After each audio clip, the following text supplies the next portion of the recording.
আল্লাহ পাক আজকে আপনাকে হয়তো 1 কোটি টাকা দিয়েছেন, কালকে আল্লাহ না করুক 1000 টাকার জন্য মানুষের কাছে হাত পাততে বাধ্য করতে পারেন আল্লাহ পাক। এমনও কিন্তু দিন আসতে পারে, দিন সবার সবসময় সমান থাকে না। আজকে আপনার কাছে 1 কোটি টাকা আছে, কিছু মনে হচ্ছে না। কালকে কে জানে, আল্লাহ না করুক যে 1000 টাকা কারো কাছে চাইতে হচ্ছে, 1000 টাকার জন্য ঠেকে গেছেন, হতে পারে না?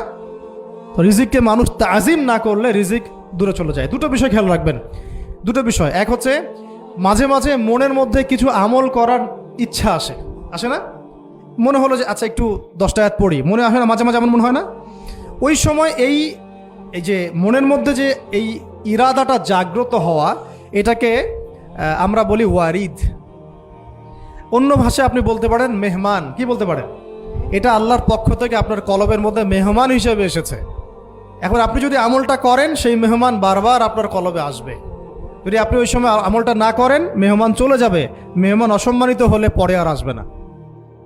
একইভাবে রিজিক আল্লাহ পাক দিয়েছেন, এর তাজিম যদি করতে পারেন রিজিক বেশি আসবে। রিজিকের তাজিম সম্মান করতে না পারলে রিজিক আসবে না, বেশি কমে যাবে। উসমান রাদিয়াল্লাহু আনহু সবচেয়ে ধনী ছিলেন না? কেন জানেন? কেন? এটা কি জানেন কেন ধনী ছিলেন? একে তো তিনি প্রচুর দান সদকা করতেন, এটা তো আপনারা জানেনই। আরেকটা জিনিস অনেকে জানে না, তিনি উটের পিঠে বসেছিলেন, কিছু একটা খাচ্ছিলেন, এই 2-1টা দানা পড়ে গেছে নিচে। উটের পিঠ থেকে নেমেছেন, নেমে সেই দানা উঠিয়েছেন, পরিষ্কার করেছেন, ধুয়েছেন, আবার খেয়েছেন। তার এই 2-4টা দানার কোনো কিন্তু মানে পরোয়া না করলেও চলে। তার প্রচুর অর্থ সম্পদ আছে, এত অর্থ সম্পদ যে তাবুক যুদ্ধের দিন 30,000 সেনাবাহিনীর দায়িত্ব নিয়েছেন।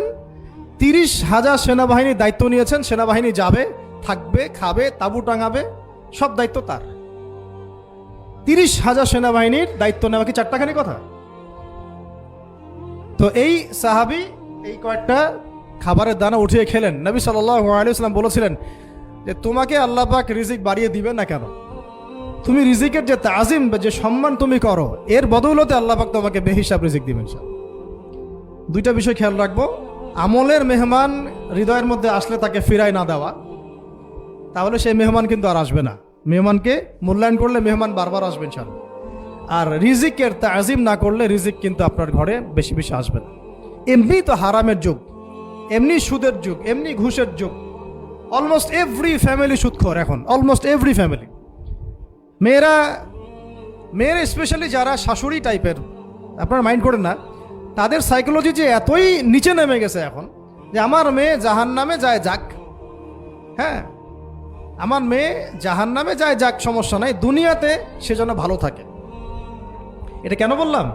একটা সুদখোরের ঘরে তুলে দিতে সে দ্বিধাবোধ করতেছে না, একটা দুর্নীতিবাজের ঘরে তুলে দিতে দ্বিধাবোধ করতেছে না, একটা ঘুষখোরের ঘরে তুলতে দ্বিধাবোধ করতেছে না। হ্যাঁ, একটা মানে কি বলবো, মাদক সেবী, ড্রাগ এডিক্টেড, বা এই যে আর কি বলবো, ফাসেক, জালেম, এই ধরনের ঘরে উঠাই দিতেও সে দ্বিধাবোধ করছে না। 5তলা বাড়ি চাই আমার মেয়ে 5তলা বাড়ি থেকে সুখে থাকবে। এই যে সুখের ডেফিনেশন এখানে দিয়েছেন আপনারা। এই জন্য কত হাজার হাজার মেয়ের জীবন নষ্ট করে দিয়েছেন আপনারা। আমার কথা মাইন্ড করে না, হাজার হাজার মেয়ের জীবন মায়েরা নষ্ট করে দিয়েছে, শুধুমাত্র মেয়েদের দুনিয়াবি সুখ এর সংজ্ঞাটা বুঝতে ভুল করার কারণে। এর নাম যদি সুখী হইতো, তাহলে অমুসলিমরা সুখী না কেন? পশ্চিমারা সুখী না কেন? ওরা আত্মহত্যা করে কেন? এভাবে মেয়েদের জীবন নষ্ট করেছেন। অথচ অল্প যদি হালাল রিজিকও হতো, আল্লাহ পাক তাকে বরকত দিতেন, সুখে থাকতো। তো আল্লাহ পাক আপনাদেরকে রিজিকের মূল্য বোঝার, তাজিম করার তৌফিক দান করেন, আমিন। অনেক ভিতরে চলে যাচ্ছে আমি, সময় আমাদের হাতে আরো শর্ট হয়ে আসতেছে। তো এখানে একটা কথা বলে দিব যে রিজিকের প্রসঙ্গ যেহেতু আসছে, যে হালাল খেতে হবে আমাদেরকে, হারামের দ্বারস্থ হওয়া যাবে না। আপনার স্বামী যদি হারাম খায়, আপনি স্বামীকে বুঝান, তাকে ওই চাকরি ছেড়ে দিতে আপনি উৎসাহিত করেন। আমি আপনাদেরকে একটা অনেস্টির সাথে একটা কথা বলি, যত এই যে প্রশাসনে যত ঘুষখোর আছে, ঠিক আছে, যত দুর্নীতিবাজ আছে, যত মাদক সেবী আছে, মাদকের ব্যবসায়ী আছে, যত সুদখোর আছে, এরা সবাই কেন এই খারাপ কাজগুলো করে জানেন? তার স্ত্রীকে ভালো রাখার জন্যে, তার মাকে ভালো রাখার জন্যে, তার সন্তানদেরকে ভালো রাখার জন্য।